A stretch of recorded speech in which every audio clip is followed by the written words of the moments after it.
जब राशि की आंखें खुली तो उसने खुद को अस्पताल के बेड पर पाया।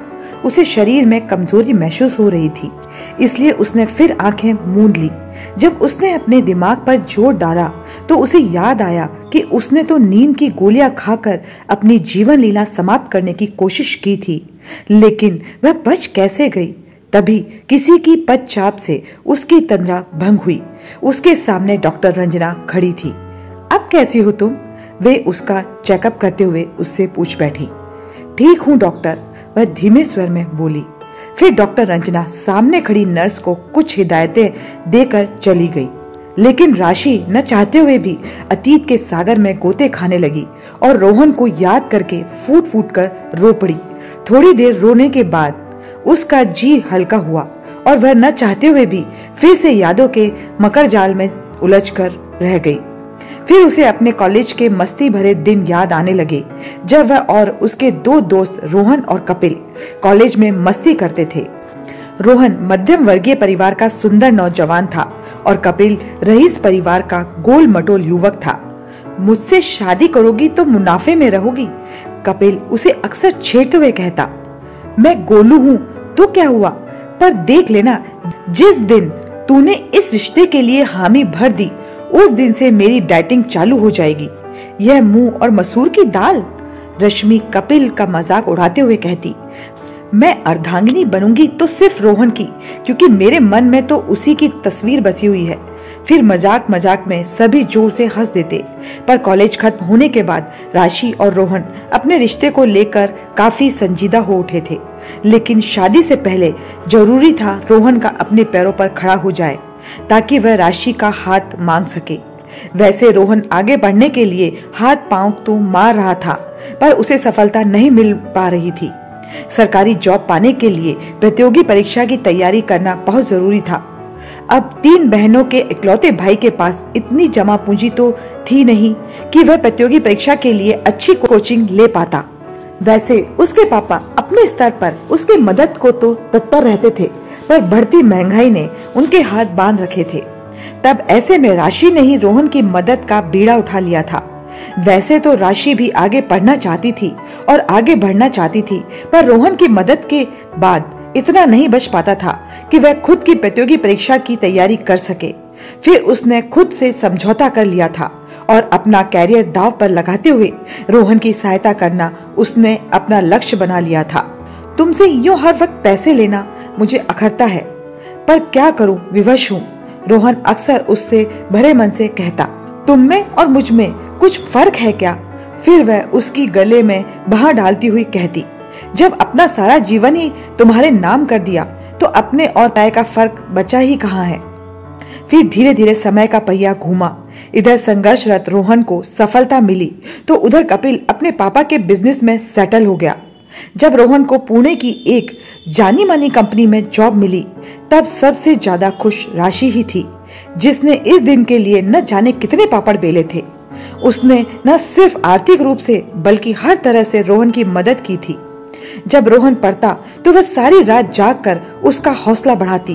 वह हमेशा अपने रोहन की सफलता की कामना करती थी। इसीलिए उसे जैसे ही पता चला कि रोहन की जॉब लग गई है, वह बहुत खुश हो गई। रोहन को सामने से देख खुशी के अतिरेक में मानो उसके तो होठ सिल गए थे और आंखों से निरंतर आंसू बह रहे थे। पगली, अब तो तेरे खुश होने का समय है, रोहन शरारती अंदाज में बोला तो राशि शर्म से पानी पानी हो गई। तब उसने आत्मसमर्पण सा कर दिया था। उसने अपना सर उसके कंधे से टिका दिया था। जिस दिन रोहन पुणे के लिए गया उस दिन भी उसकी यही स्थिति थी। अपनी मम्मी से कहकर उसने रोहन के लिए नमकीन, अचार, हलवा और न जाने क्या क्या पैक करवा डाला था। अरे कम से कम यह तो बता कि इतना सब किसके लिए पैक करवा रही है? उसकी माँ सामान पैक करते वक्त लगातार उससे पूछती रही, पर वह जवाब में मंद मंद मुस्कुराती रही। रोहन, यह सब सिर्फ तुम्हारे लिए है, अगर दोस्तों में बांटा तो मुझसे बुरा कोई नहीं होगा। राशि खाने के सामान से भरा बैग उसे थमाते हुए बोली थी। जाने मन, तुम फिक्र ना करो, यह बंदा ही सिर्फ इस सामान को खाएगा। फिर रोहन ने वह बैग राशि से लेकर अपने सामान के साथ रख दिया था। मम्मी पापा से मिलने कब आओगे? लाख चाहते हुए भी राशि अपना अधीरता उससे छिपा नहीं पाई थी। पगली, पहले वहां जाकर सेटल तो होने दे मुझे, बस फिर तुरंत आकर तुझे तेरे परिवार से मांग लूंगा। फिर उसने आगे बढ़कर उसका माथा चूमते हुए कहा था, बस ये समझ ले कि मेरा तन पुणे जा रहा है, मन तो तेरे पास ही है, उसकी हिफाजत करना। फिर ट्रेन चली गई थी और रोहन भी। तब वह न जाने कितनी देर स्टेशन पर ही खड़ी रह गई थी, जब तक ट्रेन उसकी आंखों से पूरी तरह ओझल नहीं हो गई थी। अब तो उसका किसी भी काम में मन नहीं लगता था। इधर वह रोहन की दुल्हन का सपना अपनी आंखों में सजाए उसका बेसब्री से इंतजार कर रही थी, तो उधर रोहन अब उससे कन्नी काटने लगा था। धीरे धीरे बढ़ रही उसकी बेरुखी राशि को तोड़ने लगी थी।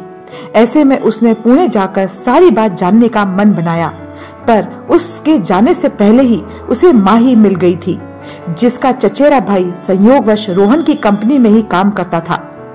अरे यार, तू जिसके साथ शादी का सेटल होने का मन बना रही है वह तो दगाबाज निकला। रोहन तो अब अपनी कंपनी के सीईओ की बेटी से इश्क फरमाने लगा है। आखिर अपने परिवार की गरीबी दूर करने का इससे बढ़िया विकल्प क्या होगा। फिर माही तो चली गई, लेकिन राशि, वह तो मानो दुख के सागर में डूबती चली गई। जिस पेड़ की शाखा के सहारे वह इस जिंदगी के सागर को पार लगाने की आस में थी, वह शाखा इतनी कच्ची निकलेगी इसका उसे अंदाजा भी नहीं था। वह क्या करे। इसी ऊहापोह में करीब 1 महीना गुजर गया।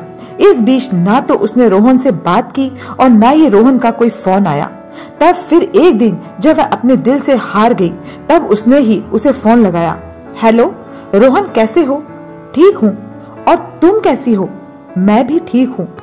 अच्छा रोहन, तुम दिल्ली कब आ रहे हो? अशी न चाहते हुए भी उसे पूछ बैठी। अभी तो फिलहाल दिल्ली आने का कोई प्रोग्राम नहीं है, क्योंकि मैं तो अपना सारा परिवार यहाँ पुणे में शिफ्ट करने की सोच रहा हूँ। इतना कहकर उसने फोन काट दिया। रोहन ने तो उसे 2 टूक बात करके अपना जिम्मेदारी से, अपने प्यार से मुंह मोड़ लिया, लेकिन खाली हाथ रह गई तो राशि। वह बहुत कोशिश करती थी रोहन को भूलने की, पर उसका दिल हर समय उसकी याद में ही धड़कता रहता था। सच कितनी आसानी से रोहन ने उससे कह दिया कि वह अपना पूरा परिवार पुणे शिफ्ट करने की सोच रहा है, जबकि वह यह बात अच्छे से जानता है कि वह भी तो उसके परिवार का हिस्सा थी। रोहन के परिवार में शामिल होने के लिए ही तो उसने इतने सारे यत्न किए थे, यहाँ तक कि अपना कैरियर भी दांव पर लगा दिया था। पर बदले में उसे क्या मिला? वह फोन पर उससे यह सब कहना चाहती थी, पर चाह कर भी उसे फोन नहीं मिला पाई। रोहन जैसा मौका परस्त इंसान अब उसकी नफरत के काबिल भी नहीं था। रोहन की बेवफाई ने उसे भीतर तक तोड़ दिया था। अगर इसकी बात से इत्तेफाक रखते हैं तो लाइक करें। तब उसने खुद को आगे की पढ़ाई में झोंक दिया। हर समय हंसने खिलखिलाने वाली राशि चुप्पी के खोल में सिमट कर रह गई थी। उसकी यह खामोशी उसके मम्मी पापा के लिए भी कम दुखदायी नहीं थी, पर मौके की नजाकत को देखते हुए वे चुप ही रहते थे। अपने दुख को दबाना जब राशि के लिए असहनीय हो गया, तब उसने एक दिन नींद की ढेर सारी गोलियां खाकर अपना जीवन समाप्त करने की कोशिश की, लेकिन शायद अभी उसे और जीना था, इसलिए बच गई। बेटी, कैसी है तू अब? माँ की प्यार भरी आवाज सुनकर उसकी तंदा भंग हो गई और वह अतीत से वर्तमान में लौट आई थी। जब माँ का आत्मीयता भरा स्पर्श उसे अपने माथे पर महसूस हुआ तो वह सिसक पड़ी। मेरी बेटी इतनी कमजोर निकली, मैं सपने में भी नहीं सोच सकती थी। माँ के स्वर में तड़प थी। माँ की यह बात उसे चुभ गई थी। अब उसने रोते रोते सारी बातें अपनी माँ को बता दी थी। सब कुछ जानने के बाद उसकी माँ का भी दिल भर आया था। फिर वे प्यार से उसे समझाते हुए बोली, मैं मानती हूँ कि जो कुछ भी तेरे साथ हुआ वह गलत था, पर बेटी, किसी मौका परस्त इंसान के लिए अपना जीवन समाप्त करना भी तो समझदारी नहीं है। तुझे तो यह सोचना चाहिए कि तू ऐसे खुदगर्ज इंसान से बच गई, सिर्फ अपने को ही महत्व देता है। माँ की प्यार भरी बातों ने उसके रिश्ते घाव पर मरहम का काम किया था। फिर वह हल्के मन से सामने रखा सूप पीने लगी थी। तभी अचानक माँ उससे बोली, बेटा एक बात कहूँ? हाँ कहो ना माँ। देख बेटी, पुरानी बातों को छोड़कर आगे बढ़ने में ही समझदारी है। इससे पुरानी बातों का दंश कम हो जाता है। वह तो ठीक है, पर अब परवर कुछ भी नहीं, बस ये समझ ले कि एक बार तूने सूरत के आधार पर अपने जीवन का फैसला लिया था, अब तू सीरत को आधार बनाकर आगे बढ़ जा। लेकिन आप कहना क्या चाह रही हैं? मैं समझी नहीं। राशि सूप का खाली कप अपनी माँ को थमाते हुए बोली, अरे मैं तो उसी कपिल की बात कर रही हूँ जिसे तू गोलू कहकर छेड़ती थी। माँ फिर से संजीदा हो उठी थी। पता है, जब मैंने तुझे बेहोश देखा तब मैं समझ नहीं पा रही थी कि क्या करूं। पहले तेरे पापा को फोन लगाया, लेकिन उनका फोन स्विच ऑफ जा रहा था। तब मैंने परेशान होकर तेरे एक दो दोस्तों को फोन लगाया, वे सभी पुलिस केस के डर से कन्नी काट गए। फिर मैंने गोलू को फोन लगाया, मेरे फोन करते ही वह तुरंत मेरे पास पहुंच गया। उसने उस समय न सिर्फ तुझे संभाला बल्कि मुझे भी हिम्मत दी। अब बता, जो इंसान तेरी बेरुखी के बावजूद सिर्फ इंसानियत के नाते तेरी मदद को आगे आया, वह इंसान तारीफ के काबिल है या नहीं? पर माँ, अब तो शादी के नाम से ही नफरत हो गई है मुझे। इतना कहते कहते राशि फिर से रो पड़ी। बेटा, धोखा रोहन ने दिया है तो उसकी करनी की सजा तू क्यों भुगते? किसी और की गलती का पश्चाताप तू क्यों करे? माँ के स्वर में चिंता थी। फिर न जाने उसके मन में अचानक क्या आया, उसने तुरंत हाँ में सिर हिला दिया। उसकी हाँ मिलते ही गोलू और उसकी माँ अस्पताल जा पहुँचे। देख लेना बेटा, मैं दुनिया की हर खुशी दूंगी तुझे, बस तू जल्दी से ठीक हो जा। तुझे ही अपने कमरे का सारा डेकोरेशन करना होगा। गोलू की माँ उसका माथा चूमते हुए बोली। फिर वह और उसकी माँ कमरे से बाहर चली गई। उसके जाने के बाद कपिल राशि से मिलने आया। मैं तो मर मिटा हूँ तेरी हाँ पर। मैंने तो पहली नजर में ही तुझे अपना दिल दे दिया था, लेकिन वहाँ तो चल छोड़ उन बेकार की बातों को। पर अब जब हम दोनों ने एक होने का फैसला कर लिया है, तो आज से तेरे सारे गम मेरे और मेरी सारी खुशियां तेरी। लाइक बनता है इस लाइन पर। मोटू राशि का हाथ थामते हुए बोला। गोलू की इस अदा पर राशि फिदा हो गई। अब उसे अपनी माँ की कई बातों का अर्थ समझ में आने लगा था। सच, कितना फर्क है रोहन और कपिल की सोच में।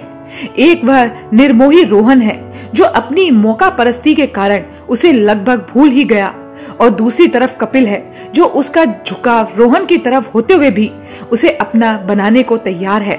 सच में कपिल महान है जो इतना कुछ होने के बावजूद उससे सच्चा प्यार करता है। बस कपिल की यही जिंदा दिली भा गई थी उसे। उसका वर्तमान और भविष्य सुरक्षित रहेगा उसके साथ, इसकी उम्मीद अब राशि के अंदर जाग चुकी थी। फिर अचानक ही कपिल उससे बोला, थोड़े दिन बाद होली है, तुझे हमारे घर आना होगा मेरे साथ होली खेलने। कपिल उसे दोबारा बेड पर लेटाते हुए बोला, हाँ हाँ मैं जरूर आऊंगी। राशि ने हाँ में अपना सर हिला दिया। यह हुई ना बात, तो तू रंगेगी ना मेरे प्यार के रंग में? हाँ मेरे मोटू। राशि के इतना कहते ही झट से मोटू ने एक प्यार भरा चुंबन उसके गाल पर अंकित किया और फिर शर्मा कर बाहर निकल गया।